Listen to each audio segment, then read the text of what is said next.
சற்று முன் திமுகவில் இணைந்தார் விஜயபாஸ்கர். அதிர்ச்சியில் எடப்பாடி பழனிசாமி. ஸ்டாலின் கொடுக்கும் முக்கிய பதவி. தமிழ்நாட்டின் அரசியல் களமானது இன்னும் சில மாதங்களில் நடக்கவிருக்கும் சட்டமன்ற தேர்தலை எதிர்நோக்கி பரபரப்பாக அனல் பறக்கத் தொடங்கியுள்ளது. இதில் திமுக, அதிமுக என பல்முனை போட்டிகள் நிலையூறுவதில் மேலும் புதிதாக உருவாக்கப்பட்ட தமிழக வெற்றிக் கழகமும் முண்டிக் கொண்டிருக்கிறது.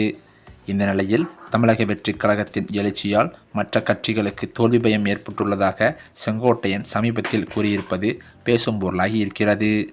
2026 தேர்தலில் 234 தொகுதிகளிலும் வென்று விஜய் முதல்வராவது உறுதி என்று கூறியிருக்கிறாராம். சென்னை செல்வதற்காக கோபியில் இருந்து கோவை விமான நிலையம் வந்தடைந்த தமிழக வெற்றிக் கழகத்தின் நிர்வாக குழு தலைமை ஒருங்கிணைப்பாளர் செங்கோட்டையன் செய்தியாளர்களிடம் பேசுகையில், தமிழக வெற்றிக் கழகத்தை பொறுத்தவரை தமிழக மக்கள் முடிவு செய்துவிட்டார்கள்.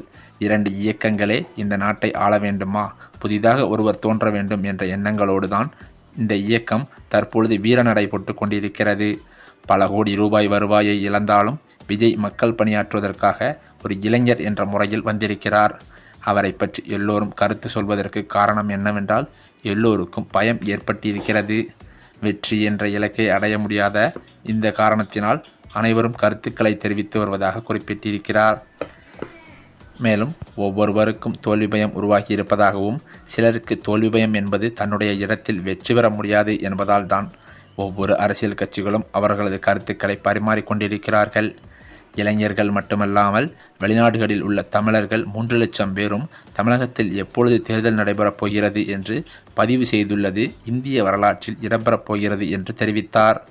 மேலும் ஒரு புதிய தலைமை தமிழகத்தை ஆள வேண்டும், குறிப்பாக தமிழக வெற்றிக் கழகத்தின் தலைவர் ஆள வேண்டும் என்ற நோக்கம் புதிதாக வாக்களிக்கக்கூடிய ஒவ்வொருவரின் எண்ணங்களையும் ஏற்பட்டிருக்கிறது என்றே அவர் சொல்வது தற்போது தமிழகத்தின் அரசியல் கட்சி தலைவர்கள் மத்தியில் பேசும் பொருளாகியிருக்கிறது.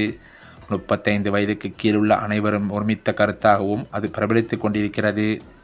இந்த நிலையில்தான் அதிமுக எதிர்க்கட்சியாக செயல்பட்டு கொண்டிருக்கும் நிலையில் தமிழகத்தில் அதிலிருந்து பல்வேறு முக்கிய தலைவர்கள் மாற்றுக் கட்சிகளுக்கு சென்றிருப்பது அதிமுகவின் தலையில் துண்டை போடும் அளவிற்கு பெரும் படுபாதாளத்தில் அதிமுகவை தள்ளியிருக்கிறது என்று பல பத்திரிகையாளர் வட்டாரங்களில் தகவல்களும் வெளிவந்து கொண்டிருக்கிறது. அது மட்டுமில்லாமல் அதிமுகவிற்கு தோல்வி பயம் ஏற்பட்டதால் தான் இவ்வாறான கருத்துக்களை அவர்கள் பரிமாறிக்கொண்டிருக்கிறார்கள்.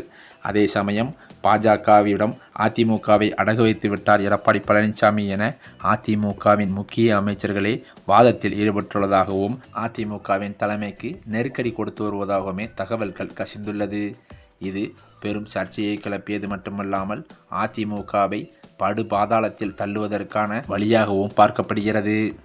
இதன் காரணத்தினால் இந்த நடக்கின்ற 2026 சட்டமன்ற தேர்தலில் அதிமுக வெற்றி பெறுவது பெரு சந்தேகம் என்றே சொல்லப்படுகிறது. இந்த சூழ்நிலையில் அதிமுகவிலிருந்து முக்கிய அமைச்சராக இருக்கும் விஜயபாஸ்கர் அதிமுகவிலிருந்து விலகி சற்று முன்னர் ஸ்டாலினை நேரில் சந்தித்து திமுகவில் இணைந்துள்ளதாக தகவல்கள் பரவி வருகிறது.